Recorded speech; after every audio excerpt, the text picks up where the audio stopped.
আমরা এসেছি আজকে আমাদের অ্যাক্টিং চেয়ারম্যান তারেক রহমানের পক্ষ থেকে এই নির্যাতিত পরিবারের পাশে দাঁড়াতে। আমার মনে হয় এখানে অনেকেই এসেছেন, কিন্তু সবার আগে দেশনায়ক তারেক রহমানই যোগাযোগ করেছেন এবং বলেছেন যে এই ভিকটিম ফ্যামিলির সাথে কথা বলেছে, ওর সাথে কথা বলেছে যে আমি পাশে আছি। ওনাকে বলেছেন যে বোন, আমি আপনার পাশে আছি, আমার দল আপনার পাশে আছে এবং সার্বক্ষণিক ওরা দেখবে।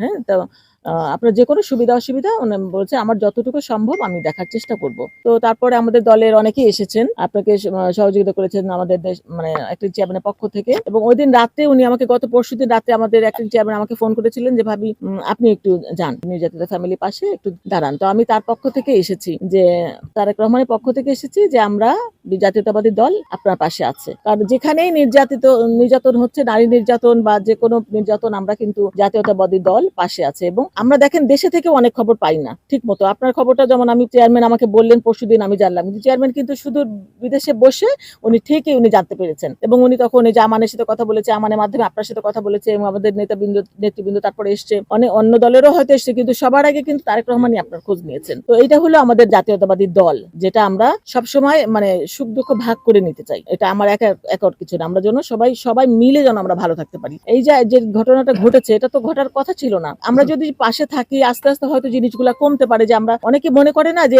একটা ঘটনা ঘটে গেল, এর পাশে কেউ নাই, তো সেইটা যেন না ভাবে কেউ যে পাশে নাই। আমরা পাশে আছি, জাতীয়তাবাদী দল আছে, আমাদের চেয়ারম্যান তারেক রহমান আছেন। আমি সেজন্য এসেছি, কারণ উনি এত ছোটখাটো খুঁটিনাটি বিষয়গুলো খেয়াল করেন ওখানে থেকে। আপনি দেখেন অনেক দূরের রাস্তা, কিন্তু তারপরেও উনি ওখান থেকে আমাকে বলেছেন, আমি মানে চেষ্টা করেছি আসতে ওনার পক্ষ থেকেই। তো এই জিনিসগুলো তো উনি আমাদেরকে বলছেন যে যেহেতু উনি ওখান থেকে পারছেন না, কিন্তু উনি ওখান থেকে খোঁজ খবর নিচ্ছেন এবং আমাদের মাধ্যমে এটা উনি চেষ্টা করছেন যে যোগাযোগগুলা অব্যাহত রাখতে। তো আমি আজকে এসেছি, আবার আরেকজন আসবে, এরকম আপনার চলতে থাকবে। আপনি কোনো ভয় পাবেন না। আপনাকে কিন্তু বলেছে আমাদের অ্যাক্টিং চেয়ারম্যান তারেক রহমান যে আপনার পাশে আছে। আপনি বলেছেন আপনার ছোট বাচ্চা, কয়টা বাচ্চা এখন আপনার? 3টা বাচ্চা। তো আমরা যতখানি পারবো সর্বাত্মক মানে চেষ্টা করবো জাতীয়তাবাদী দল। আমাদের খালেদা জিয়া, আমাদের দেশনেত্রী খালেদা জিয়া, উনিও কিন্তু সবসময় নারী নির্যাতনের বিপক্ষে দাঁড়াতেন এবং আমাদের বলতেন যেখানেই নারী নির্যাতন সেখানেই তোমরা মহিলা দল দাঁড়াবে গিয়ে। তো আমরা কিন্তু এগুলো শিখেছি যে আমরা যেটুকু পারি সেটুকু নিয়েই আমরা যেন পাশে দাঁড়াতে পারি। কারণ শহীদ রাষ্ট্রপতি জিয়াউর রহমান কিন্তু বলেছেন আমরা বিলিয়ে খাওয়ার দল, আমরা ছিনিয়ে খাওয়ার দল না, আমরা বিলিয়ে খাওয়ার দল করি, যাতে আমরা এক মুঠো ভাত যেন সবাই মিলে খেতে পারি। তো সেই দল করি আমরা। সুতরাং আমাদের সুযোগ্য সন্তান দেশনায়ক তারেক রহমান, আমাদের শহীদ প্রেসিডেন্ট জিয়াউর রহমানের দেশনেত্রী বেগম খালেদা জিয়ার, এবং উনি তো আরো বেশি মানে বলিষ্ঠ এবং জ্ঞানীগুণী মানুষ, এবং উনি খুব ভালো বুঝেন যে মানে উনি মানে কখন আসবেন, কি আসবেন, কিন্তু উনি কিন্তু আমরা কিন্তু ফিল করতে পারছি না যে উনি দেশে নাই, তাই না? আমরা কিন্তু সবসময় মনে হচ্ছে উনি আছে, কারণ উনি সব সময় সব খবর আমাদের নিচ্ছেন।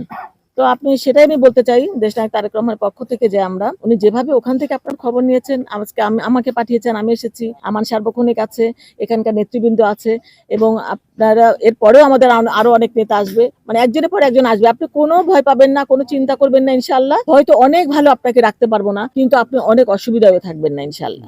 হ্যাঁ, এটাই হলো আমাদের জাতীয়তাবাদী দল। চেয়ারম্যান প্রত্যেকটা জেলায় মহানগরে কিন্তু আইনি সেল করে দিয়েছেন, একটা আইনি সেল করে দিয়েছেন যে আইনি সহায়তা দেওয়ার জন্য এরা, এবং সম্পূর্ণ বিনা খরচে আপনাকে আইনি সহায়তা দেবে।